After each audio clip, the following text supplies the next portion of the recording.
Quais as alternativas para a segurança pública hoje? Como podemos tornar a nossa sociedade um lugar mais seguro?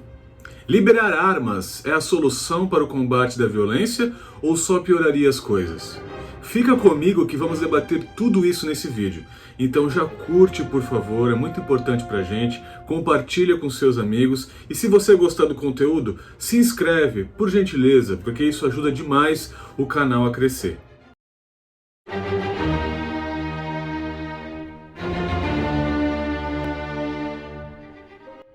Como vimos nos vídeos anteriores, há diversas explicações sobre qual foi a necessidade que originou a criação do Estado. E há diversas teorias da finalidade da punição estatal para quem deixa a civilidade e pratica determinado crime. Vemos que todas as teorias têm muitas críticas e talvez você esteja pensando qual é o meu posicionamento acerca de tudo isso. Bem, eu já dei algumas pistas durante os vídeos dessa série, mas vamos lá. Para começar, eu me considero um conservador. E para entender melhor a minha posição, é necessário que o polo oposto em que reside o conservador é o revolucionário.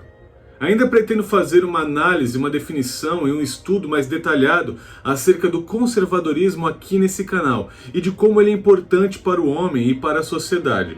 Mas para entender o meu posicionamento na discussão atual, é importante esclarecer que, como qualquer conservador, eu defendo respeitando as tradições, a história, observando principalmente aquilo que deu certo e aquilo que deve ser evitado, uma mudança gradual em busca das soluções dos problemas da sociedade.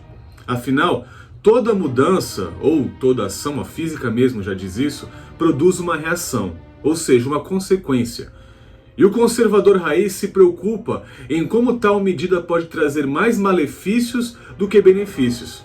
Diferentemente do revolucionário, que entende basicamente que a solução para um problema é uma ruptura total, imediata e completa com a realidade, não se importando com os efeitos colaterais que a mudança poderia gerar. Bem, dito isso, eu gostaria de tocar em um assunto que foi muito debatido nos últimos 5 anos. Talvez, por causa do viés ideológico do novo governo, esse assunto dê uma esfriada. Mas foi muito debatido durante o último mandato e durante os últimos 5 anos, principalmente, acerca da liberação ou não da posse ou porte de armas. Para muitos, uma política desarmamentista é necessária para a paz social, pois uma vez que se reduz a circulação dos meios de violência, ou seja, as armas, menor será a possibilidade da violência existir. E que a força armada, ou seja, aqueles que podem portar armas, deveriam ser apenas os representantes do Estado. No caso, as polícias e as forças armadas. Para outros, a política de desarmamento afeta apenas quem estaria disposto a ter uma arma registrada legalmente, uma arma legal, e desarma apenas a população que deseja seguir as regras, enquanto a bandidagem está com a arma na cintura, sabendo que a população estará indefesa e desarmada. Bem, para mim, a discussão precisa ser muito mais profunda que isso, sem falácias de ambos os lados, que só servem para empobrecer o debate. Mas Gilvan, qual a tua opinião então? Cara, eu não vou ficar em cima da mureta. Eu sou a favor do porte de armas, não apenas para legítima defesa contra eventual comportamento criminoso, mas principalmente para a defesa da liberdade contra a possível tirania do Estado. E não está muito longe disso acontecer. Ah, Gilvan, você não é cristão? Onde já se viu apoiar uma política armamentista? Essa é uma daquelas falácias de ideólogos que eu tanto critico. Esses papinhos, sabe? A pessoa vem com essa cartinha do super trunfo na mão e nunca leu a Bíblia para querer combater as minhas ideias. Vamos lá. Em Êxodo 22:2 diz assim: se o ladrão que for pego arrombando for ferido e morrer, quem o feriu não será culpado de homicídio. Ah não, você pegou um texto do Velho Testamento, blá blá blá, essa não vale.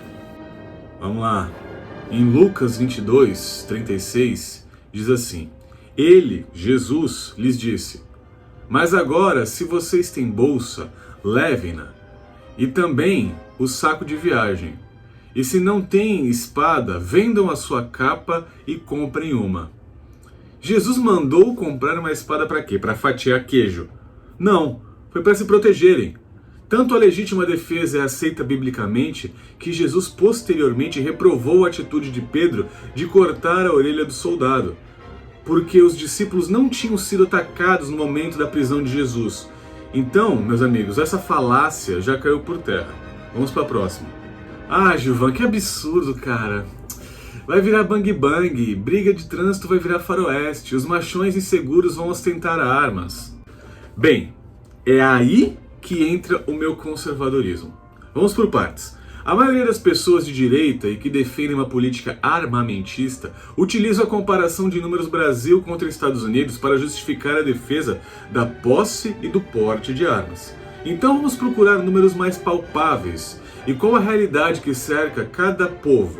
Vamos aprofundar o debate, vamos conseguir entender como funciona cada um desses países. Para começar, assim como nos Estados Unidos da América, o Brasil é uma federação composta de estados. Então, para fazer uma comparação mais justa, nós vamos fazê-la entre estados, tanto dos Estados Unidos da América quanto do Brasil. Ah, deixa eu fazer uma pergunta. Eu posso utilizar o estado do Rio de Janeiro para essa comparação da violência? No, God! No, God, please, no! No! No! No! Ok, fica difícil mesmo. Então vamos utilizar o estado de São Paulo, em paralelo ao estado da Flórida. O estado da Flórida tem uma densidade populacional de um pouco mais de 21 milhões de habitantes e uma grande comunidade de latinos e imigrantes, enquanto o estado de São Paulo tem uma estimativa de 46 milhões de habitantes. Por isso, todos os dados aqui terão uma medida proporcional de ocorrências a cada 100 mil habitantes. E por que eu escolhi a Flórida? Porque há muitos imigrantes latinos lá. Uma grande mistura cultural, assim como ocorre de certa forma no Brasil. Sendo assim, torna-se adequado, na minha visão, utilizar esse estado americano como base de comparação. Vamos lembrar que na Flórida, tanto o porte quanto a posse de arma de fogo são liberados.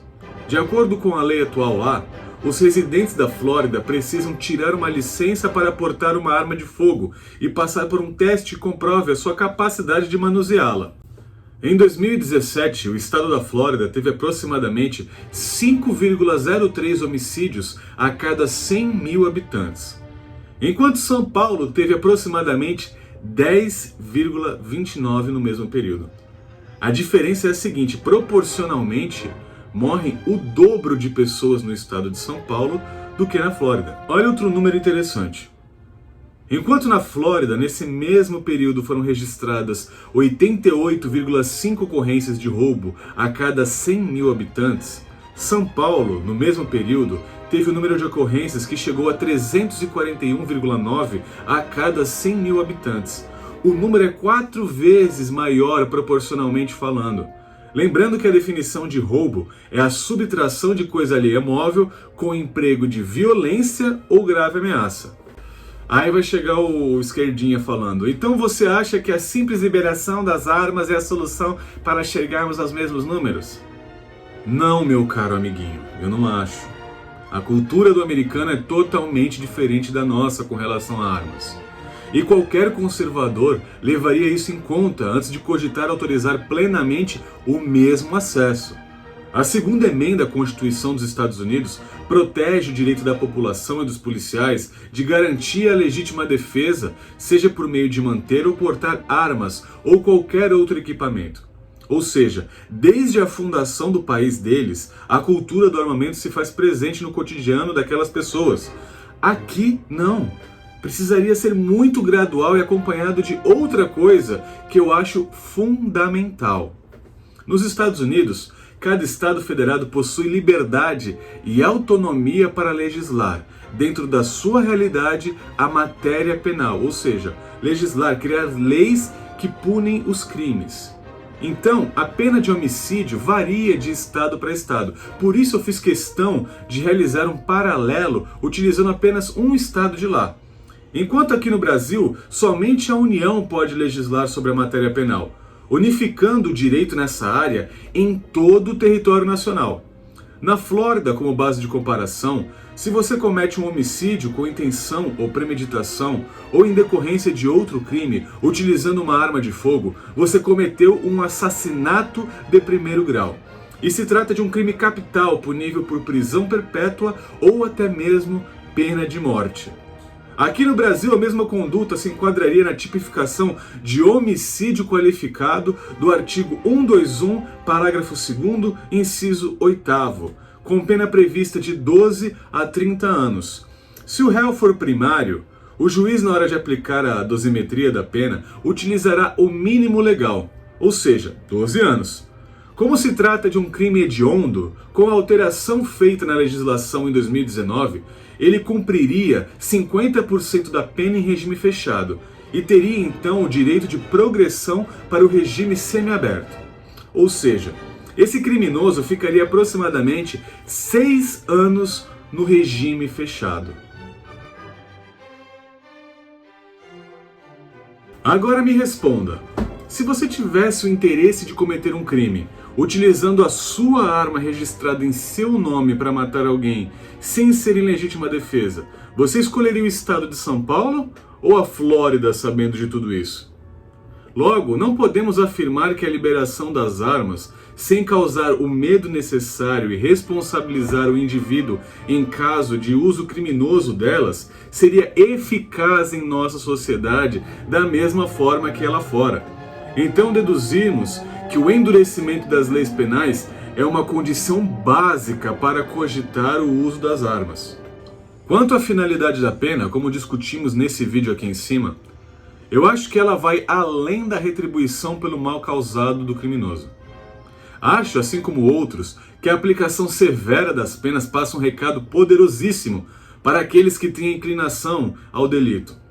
E a prova disso é justamente a teoria das janelas quebradas e os números alcançados pela política de tolerância zero em cidades americanas. Muitos criticam a superlotação em cadeias que isso acarretaria, mas acho que o primeiro cuidado que a lei deve ter é em proteger a sociedade civil do convívio de criminosos. Acredito fielmente que a majoração das penas e o endurecimento das leis penais se faz mais do que necessário para alcançarmos números melhores. O homem, por vezes, só respeita aquilo que ele teme. E vemos claramente a diferença que existe entre São Paulo e a Flórida na aplicação das penas em crimes violentos. Outro fator importantíssimo é o educacional. Assunto que é unanimidade entre todos os espectros políticos, pelo menos teoricamente. Devemos investir em educação para reduzir a incapacidade de se colocar no mercado de trabalho, diminuindo assim as diferenças sociais, além de educar sobre civilidade e sobre a responsabilidade do indivíduo sobre o coletivo, sobre a responsabilidade do uso errado das armas e principalmente das consequências de se cometer crimes. Mas o que nós temos visto é justamente o contrário. O ensino público e até mesmo particular está produzindo militantes e analfabetos funcionais, retirando o senso de responsabilidade individual sobre o coletivo da sociedade, justificando apenas que a violência é fruto da desigualdade e luta de classes, e que o criminoso é o verdadeiro oprimido pela sociedade, uma falácia baseada totalmente nas ideias marxistas. Quanto ao porte de arma, como política de segurança pública, eu sou a favor. Mas como um bom conservador, eu acredito que deve ser introduzido pouco a pouco, com cursos e exames psicotécnicos, junto de outras medidas, como a melhoria da educação e principalmente o endurecimento penal contra todos os crimes violentos e também contra o mau uso de armas de fogo. Afinal, acredito que não há liberdade sem os meios necessários para defendê-la. Bem, o vídeo abordou superficialmente alguns tópicos que eu acho importantes para a nossa reflexão sobre esse assunto. É um tema polêmico, que divide opiniões e que provavelmente nos próximos 4 anos não deve sequer ser cogitado pelo perfil ideológico do atual governo. Mas e aí? Qual a sua opinião? Você concorda ou discorda de mim? Comenta aqui embaixo para a gente enriquecer esse debate. Não esquece de curtir, compartilhar e, por favor, se gostou, se inscreve. Até a próxima.